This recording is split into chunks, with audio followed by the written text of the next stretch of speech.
Cool, aquí ya está live. Déjame checar que en Twitch esté jalando. Lo voy a empezar a grabar.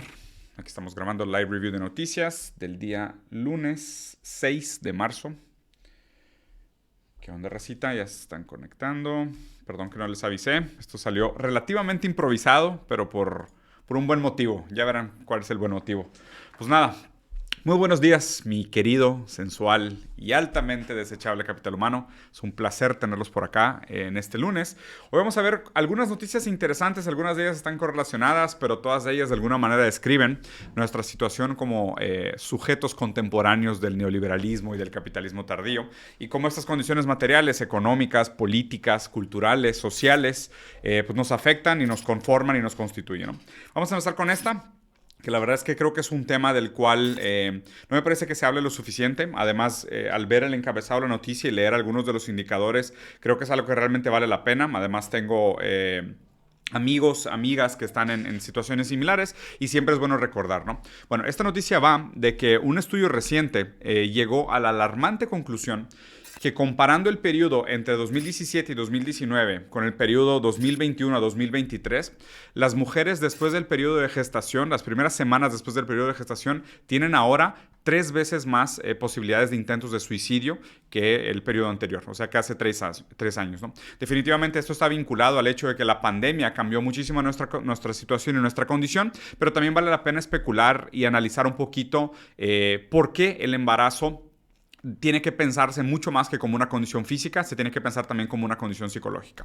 Y obviamente el embarazo marca definitivamente un gran quiebre, un gran punto de inflexión, un punto de cambio muy grande en la vida de una mamá, en la vida de un papá también, obviamente, pero en la vida de la madre específicamente, si son madres primerizas, esto puede vivirse como una experiencia pues realmente que provoca un tornado, ¿no? Una tormenta de emociones. Puede producir muchísima ansiedad, puede llevar a casos de depresión, inclusive lo que se conoce tradicionalmente en inglés que le llaman baby blues, ¿no? Que es este sentimiento de ahora qué pasa, traje un hijo al mundo, ¿qué me significa esto? Yo que era una mujer, que era una doncella, ahora soy madre socialmente hablando. El título se te cambia, tu posición en el mundo cambia por la venida de un bebé. Esto es uno de los ejemplos de las diversas cosas que pasan por la cabeza de una madre después del periodo de gestación. Lo que quiero llamar la atención de específicamente este momento histórico y este artículo específicamente, y por qué es importante hablar de esto ahorita, es que después de la pandemia esto se volvió complicado porque ha aumentado el riesgo de salud y el intento de suicidios de las madres, ¿no? ¿Esto cómo se vincula con la situación actual? Pensémoslo así. Después de la época de pandemia, hubo también una transformación en el mercado laboral y en la manera en cómo trabajamos. Se popularizó la idea de los home offices, muchas personas perdieron los empleos, se desregularizó muchísimo de la manera en cómo trabajamos, se cambiaron muchas de las dinámicas tradicionales sociales y esto pues también afecta muchos de nuestros actos en el día a día. En este caso estamos hablando específicamente del embarazo.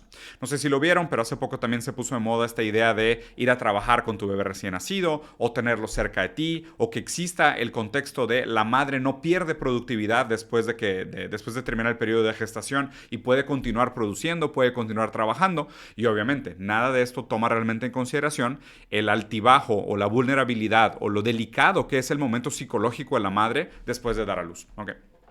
¿Esto a qué nos debería de llevar como conclusión? Primero que nada, es importante que volvamos a poner la seguridad y el bienestar de las madres en un primer plano. O sea, tenemos que volver a pensar en la importancia que esto implica, no solo para la salud directa y el bienestar directo de la madre que acaba de dar a luz, sino para ese bebé que está viniendo al mundo.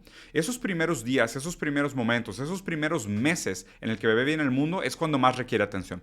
Recuerden que nosotros en ningún sentido somos realmente individuales, sino que nosotros nacemos en un modo bastante primario. Somos bastante inútiles. A comparación de otros animales o otros seres vivos, que los elefantes puedan nacer caminando o que los leones ya nacen corriendo los primeros días o que muchos animales ya tienen muchas de sus destrezas físicas desarrolladas desde el momento de su nacimiento, el ser humano no es así. El ser humano es profundamente codependiente, profundamente inútil en el sentido más bonito de la palabra, pero por ende esa carga de esa inutilidad recae en primer sentido en la madre.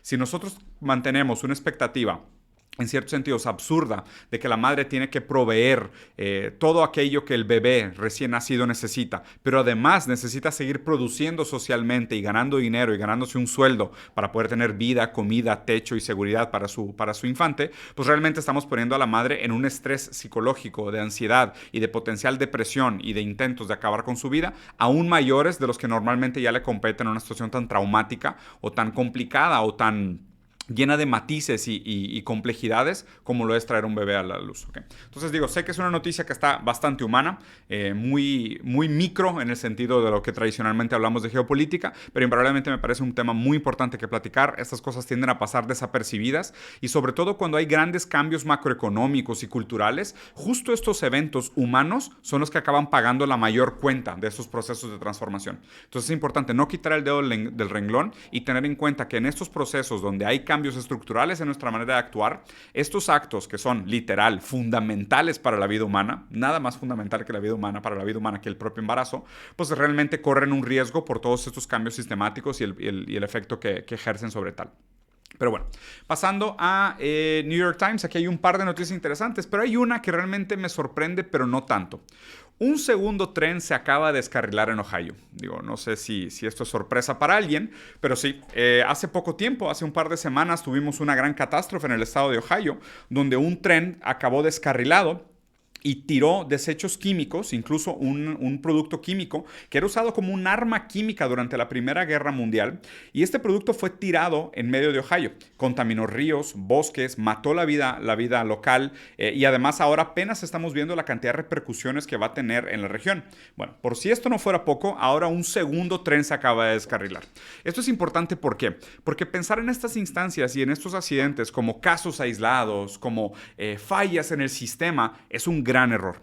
Estos descarrilamientos de trenes son sistémicos, suceden muchísimo y de hecho suceden bastante en Estados Unidos y tienen, claro, causas sistemáticas. ¿A qué me refiero con causas sistemáticas? El hecho de que muchas de estas empresas ferrocarrileras tengan un índice de operación o un índole de operación privado, la somete a la lógica del capital. ¿A qué me refiero con la lógica del capital? Eficiencia de costos, maximización de la ganancia, recorte de presupuestos, uso eficiente de los recursos, ¿no? Y esa lógica utilitaria, contable, economicista, tiende a producir errores de manera sistemáticas como un tipo de residuo de la lógica en sí misma. ¿A qué me refiero con esto? Bueno, si nosotros tenemos que transportar o tenemos que hacer el desplazamiento de 1 millón de trenes en un mes, bueno, pues tenemos una serie de recursos que tenemos que utilizar de la mejor manera para llevar ese millones de trenes desde su origen hasta su destino, pero siempre en mente con la idea de que la ganancia tiene que ser preservada y no solo eso, muchas veces que la ganancia tiene que ser incrementada. Entonces la propia lógica del sistema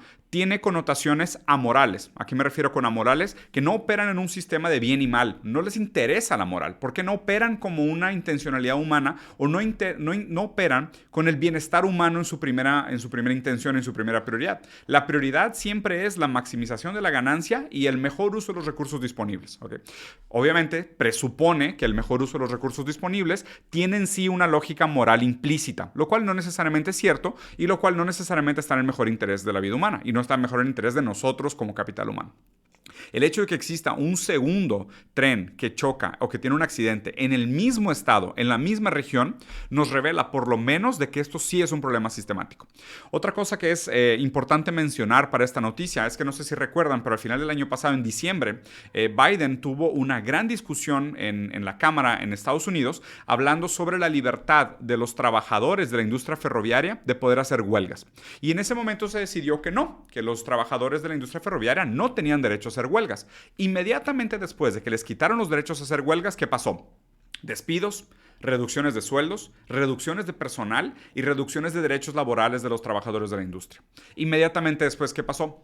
Accidentes, descarrilamientos y catástrofes naturales. ¿Por qué? Como consecuencia natural, pero no necesariamente con una intención maquiavélica. Y justo aquí es donde quiero matizar este tipo de noticias. No quiere decir que estos recortes de presupuesto se hagan con la intención de provocar descarrilamientos de trenes. No, la intención es maximizar el margen de ganancia. Y como forma secundaria o manifestación residual de estas decisiones es que estos descarrilamientos son resultado de una fragilización de la regulación de la propia industria, ¿no? Entonces, cuando se pone en contraste la idea idea de industrias privadas que se autorrigen o pueden autodeterminarse en contra de industrias controladas o públicas que responden a una serie de organismos reguladores que están constantemente juzgando la manera en la cual se produce el valor, pues los resultados son diferentes, ¿no? Y tampoco quiero ponerme aquí ahorita como defensor de ninguna de las dos posturas. Simplemente lo que estoy haciendo es revelar sistemáticamente cómo el resultado que nosotros vemos en el mundo material está vinculado al hecho de cómo estas decisiones responden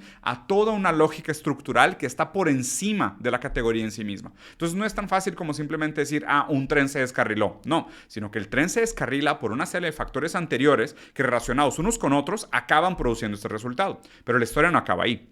Lo complicado realmente de esta historia es que con este derrame de desechos tóxicos en el estado de Ohio, que de hecho es uno de los ríos más importantes de la región, apenas estamos empezando a ver las consecuencias. ¿A qué me refiero con esto? Que vamos a ver no solo la pérdida de fauna y flora, sino que probablemente vamos a ver muy pronto el impacto humano en cómo realmente las personas van a poder empezar a desarrollar o síntomas o incluso patologías que van a ser claramente identificables, y eventualmente vamos a ver cómo esto cobra vidas humanas, y esto va a acabar definitivamente en muertes, ¿no? Esto es importante recordarlo también porque constantemente se hace este dedo en la llaga de historias como Chernobyl, ¿no? Y hablando de que Chernobyl fue una gran catástrofe en un sentido por el problema de la burocracia pública y por el abuso de la burocratización pública y las mentiras, y cómo esas mentiras y la burocracia ineficiente llevaron a la gran catástrofe de Chernobyl. Bueno, pues en la industria privada sucede algo muy similar, muchísimo similar, en nombre de la ganancia, ¿no? Se esconde el error humano a través de las fallas sistémicas, pero realmente hay mucho más en común el descarrilamiento del tren de Ohio con el desastre que tuvimos en Chernobyl. Bueno, pasando ahora a el Wall Street Journal, aquí también hay dos cosas que creo que vale la pena platicar. Primero, esta noticia me llamó muchísimo la atención, viniendo como... Nos debería de dar miedo que Estados Unidos otra vez tome una postura y adopte discursos bélicos.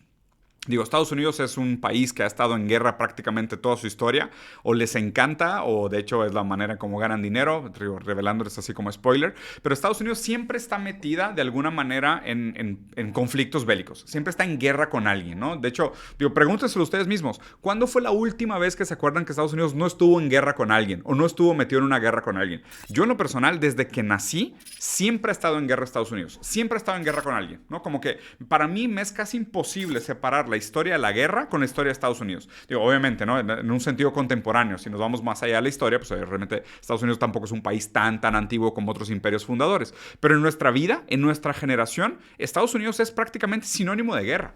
Sinónimo de guerra, no solo en un sentido práctico, material, sino en un sentido de entretenimiento. O sea, pensar en sus películas, en sus aviones, Top Gun y Michael Bay y explosiones, pensar en Estados Unidos prácticamente es un sinónimo de pensar en una máquina bélica, ¿no? Que es lo que mucha gente llama el complejo industrial militar. La referencia a la idea del complejo industrial militar es que existe una relación económica con por qué a Estados Unidos le gusta tanto estar en guerra. Porque es una manera de ejercitar el músculo productivo de Estados Unidos siempre en nombre de un bien social, de un bien nacionalista, de un bien nacional, ¿no? Que obviamente refleja la identidad azul, blanca y roja de los colores de la bandera y el patriotismo americano, pero siempre escondido por detrás de ese nacionalismo, patriotismo y orgullo está la invasión, la destrucción, el bombardeo, el belicismo, la guerra como un fin en sí mismo. La guerra como un fin en sí mismo, ¿no? No responde más que nada a la perpetuación de los propios intereses de Estados Unidos como una máquina, de nuevo, bélica e industrial. ¿Okay? En este caso en específico, el artículo está muy interesante porque viene contado en primera persona por un marino que estaba luchando por algunos territorios del Mar del Sur de China, ¿no? Obviamente los dos grandes oponentes de Estados Unidos en este momento histórico es primero Rusia y después China. Y ahorita voy a explicar por qué pongo primero a Rusia y luego después a China. Bueno, en el artículo él continúa diciendo que en estos conflictos, en estos espacios del Mar del Sur de China, que son sumamente importantes y sumamente estratégicos para el comercio internacional, se topa este marino con el poder bélico que tiene China. Y por un segundo siente miedo al sentirse poco preparado como parte del ejército americano. Y escuchen esto, imagínense el ejército americano con un tipo de autoconciencia, reflexionando sobre sí mismo, sobre su capacidad bélica real en contra de otros estados. Porque también se ha comentado mucho por especialistas en geopolítica que además de la fantasía americana de que su ejército es realmente el más poderoso del mundo, muchos países los están alcanzando. Y obviamente sí es verdad que hoy la inversión que hace Estados Unidos, que es billonaria, la inversión que hace Estados Unidos en ejército y en armas es billonaria, también es cierto que otros países han estado incrementando su inversión. No le llegan ni a los talones a Estados Unidos, pero también se habla mucho de la eficiencia con la que se hacen estos gastos, porque de nuevo, Estados Unidos hace inversiones en el ejército como parte de su estrategia económica, no solo parte de una estrategia de defensa, es en sí mismo el proceso de desarrollo económico de Estados Unidos, es su máquina bélica.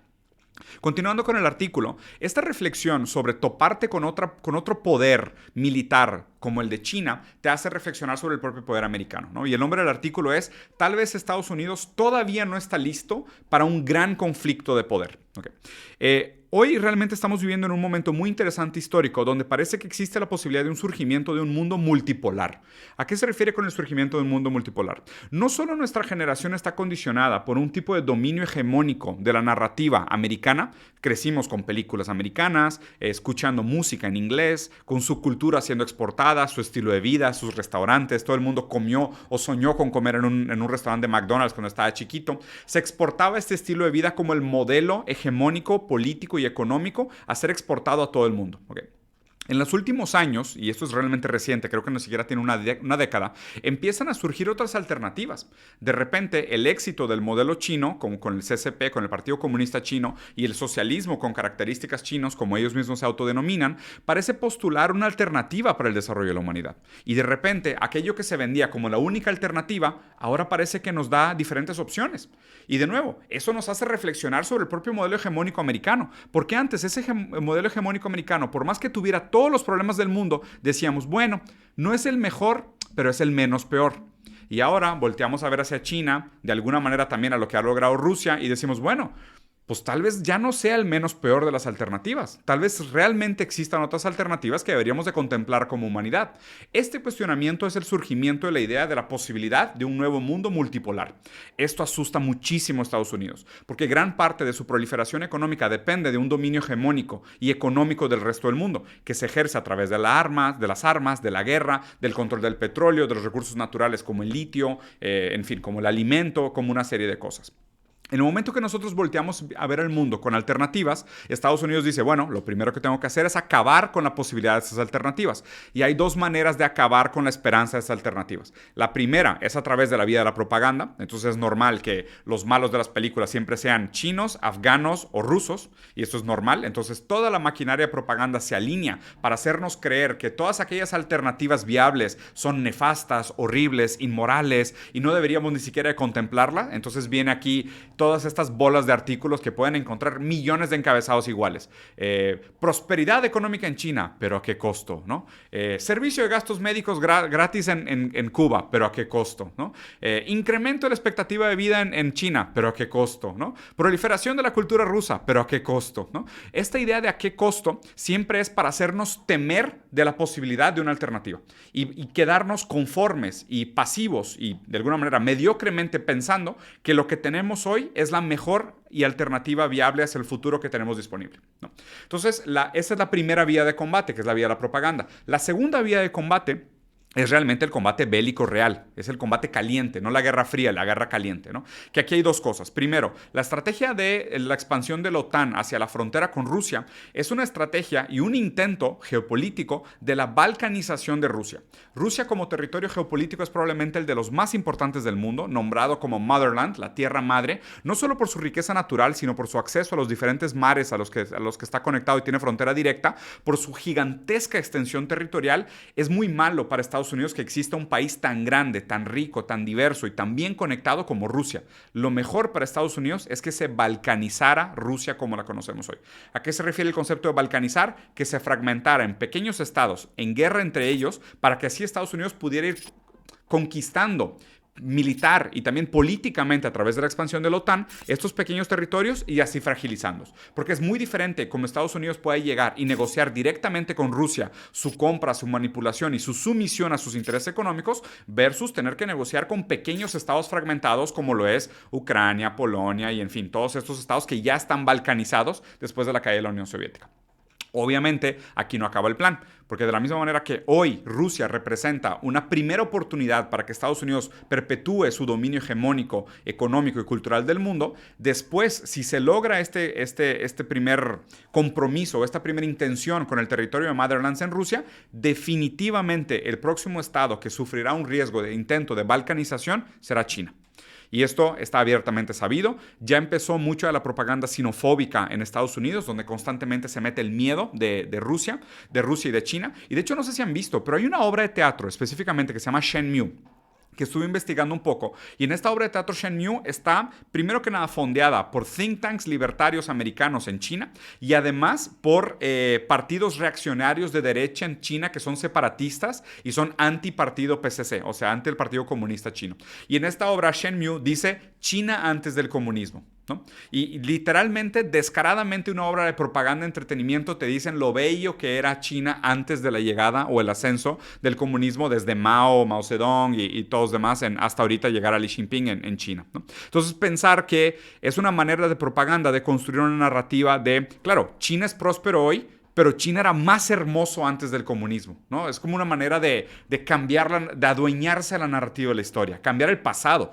resignificar el pasado para que el futuro en contraste no parezca tan bonito, decirte que el pasado era más bonito todavía. No te asombres con lo que ha logrado China hoy, porque ven a ver Shenmue y te enseño lo hermoso que era China antes del comunismo. De nuevo, ¿con qué intención? Desvalidar la alternativa de un modelo no hegemónico como el que ofrece el imperio angloamericano, que es el capitalismo neoliberal como lo conocemos hoy en día.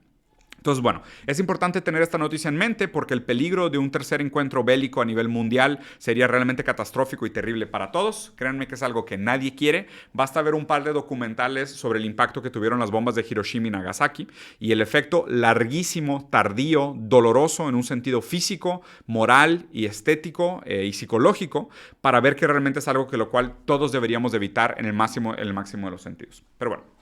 Vamos a dejarlo por ahí. La verdad es que esta noticia estuvo interesante.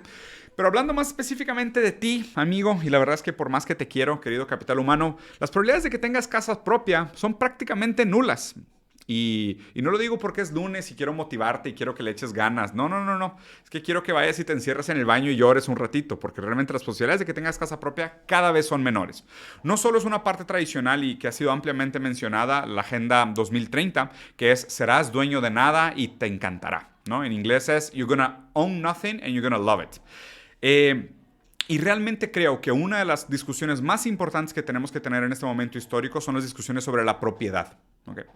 Porque, y aquí saben que obviamente mucho de mi filosofía materialista tiene tintes profundamente marxistas y mucho de lo que se habla en la teoría marxista es la propiedad de los medios de producción. Pero la propiedad como un todo es un gran problema en nuestro momento histórico. De hecho, cada vez es más común que no seas dueño de nada, sino que lo rentes. Haces leasing de tu carro, entonces haces un préstamo con renta a largo plazo de tu carro y eso te da algunos tipos de incentivos fiscales, pero realmente no te da un título de propiedad como tal.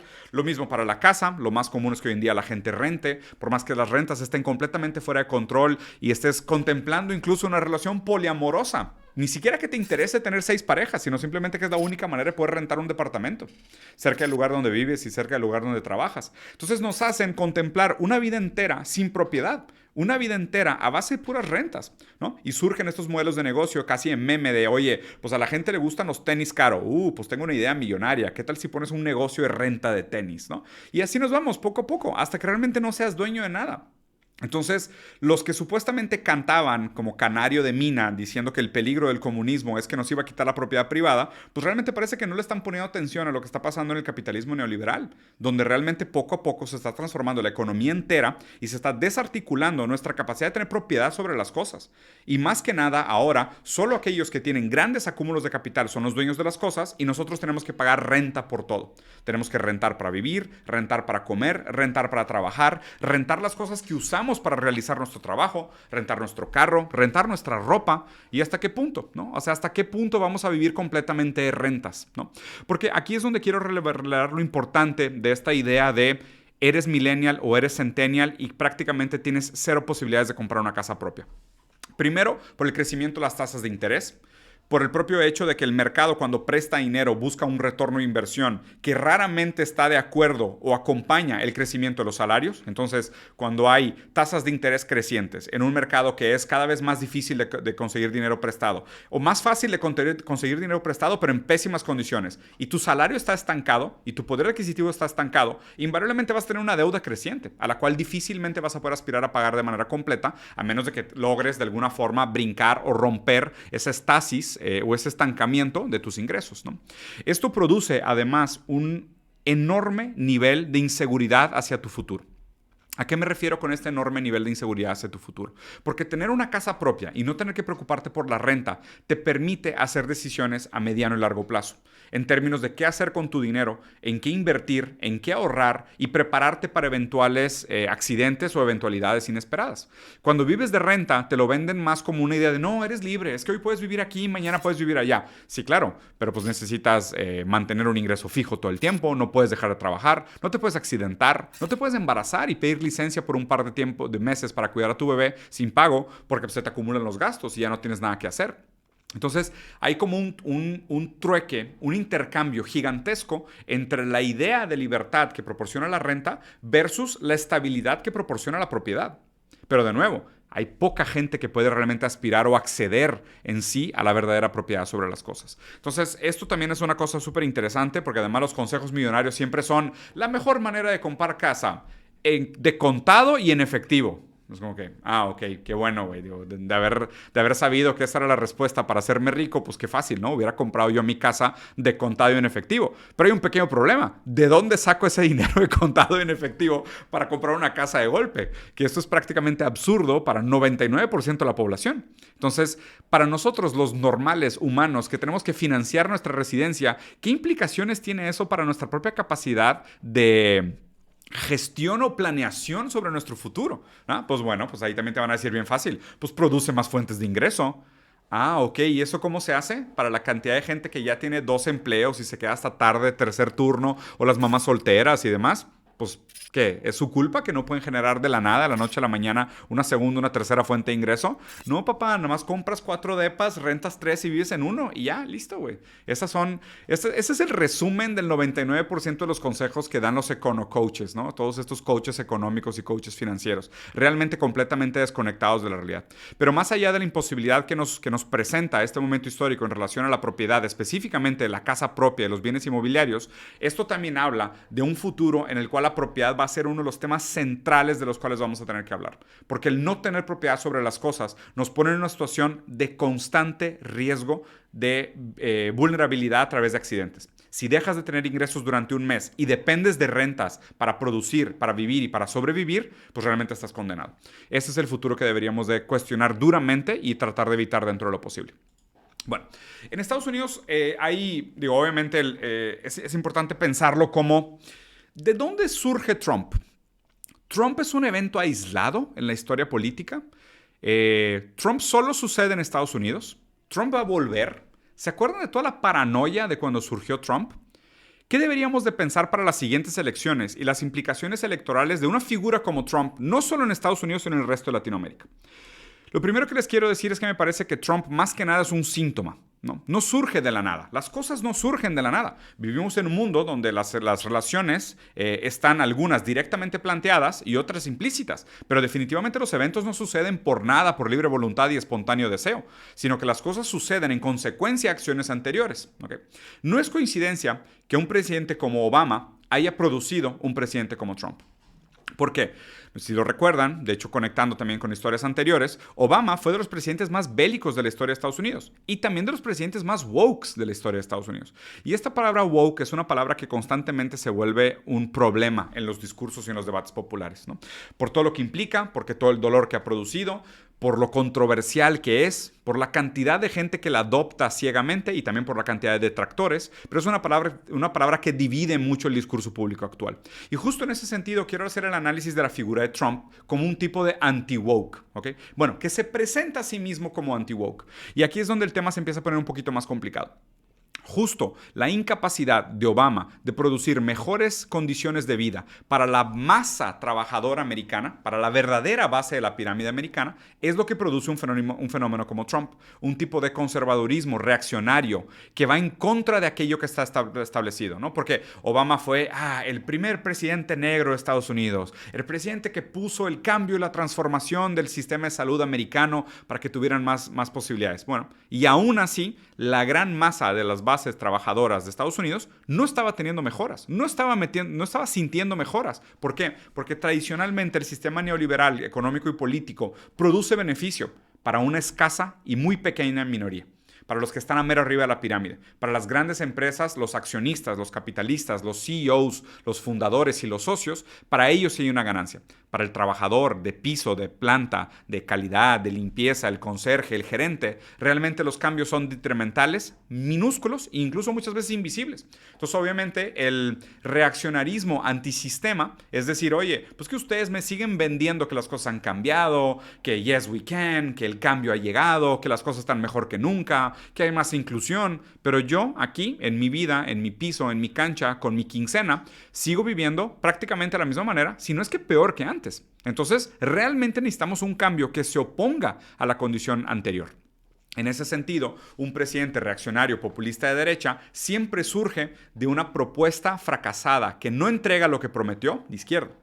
Entonces aquí es interesante ver exactamente cómo ese movimiento dialéctico, político, histórico está a punto de repetirse.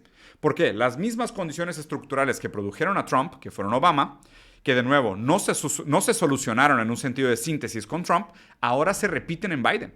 Y Biden de nuevo puede tener los discursos más progres, más avanzados, más woke, y ahora hay transexuales manejando los aviones que bombardean Siria, pero igual la calidad de vida del trabajador de base americano no ha mejorado.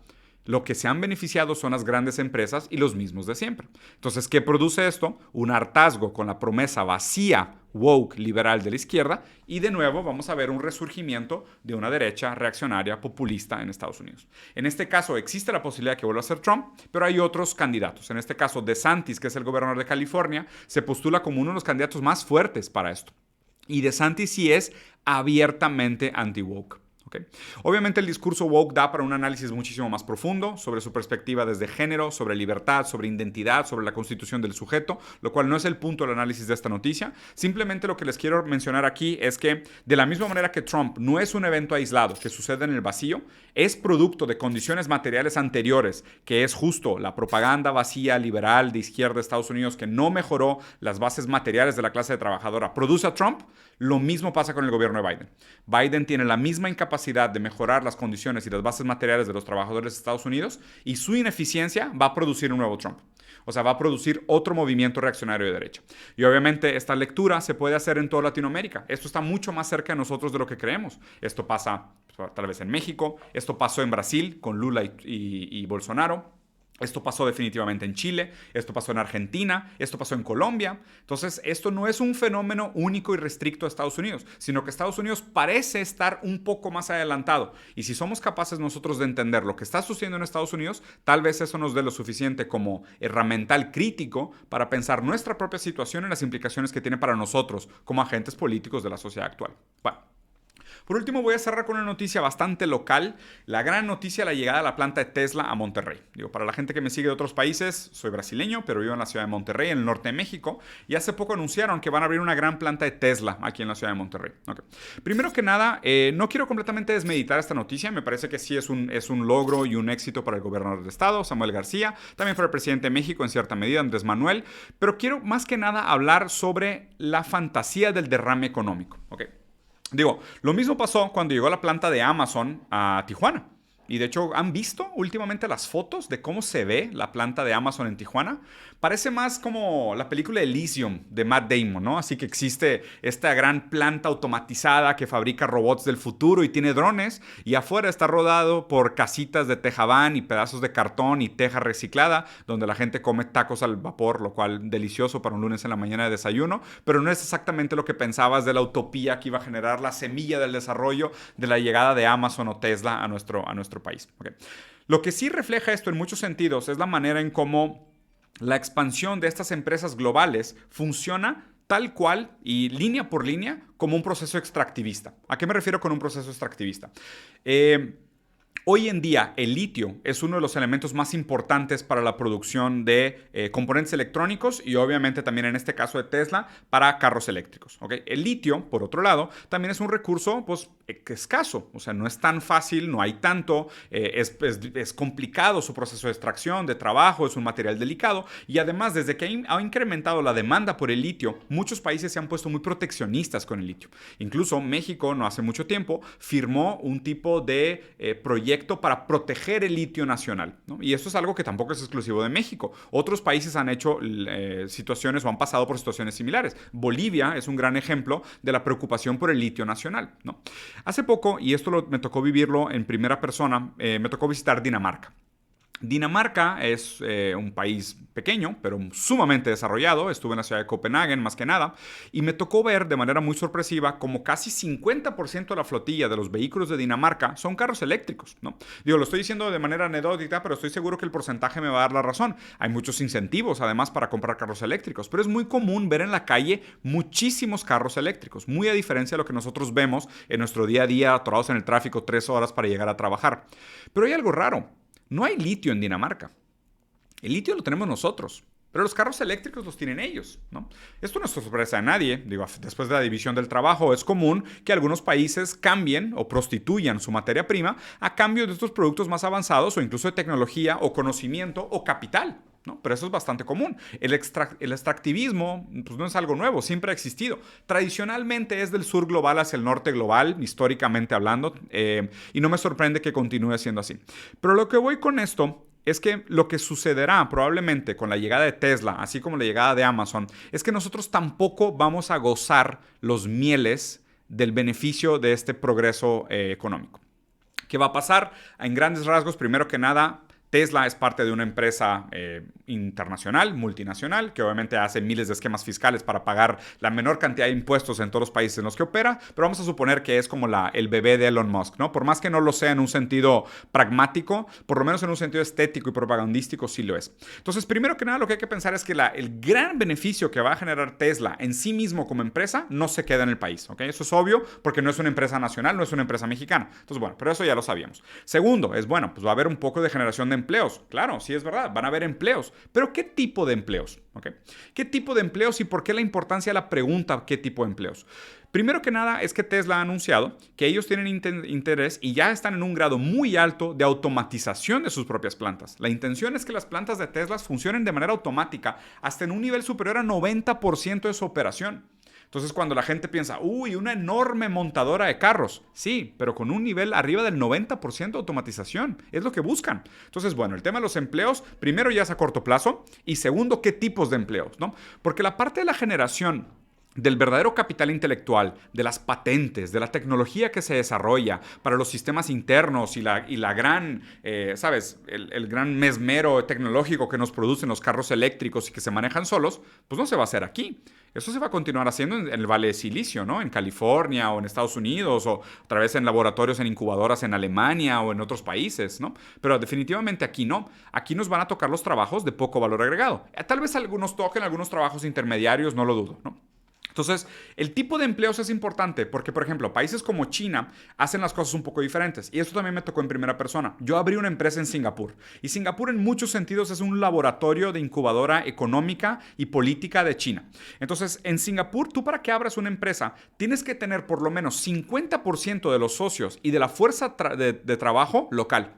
¿Okay? Entonces, eso te obliga a hacer una transferencia de capital intelectual y entrenar a la gente local para que sepa hacer y entienda la tecnología que estás usando en todos los niveles de la empresa. Eso se me hace sumamente interesante. Eso pasa en Singapur, pero también pasa en China. Es porque China, en un gran sentido, durante mucho tiempo prostituyó su mano de obra barata, pero con la condición de que se entrenara y se quedara el conocimiento de la tecnología en China.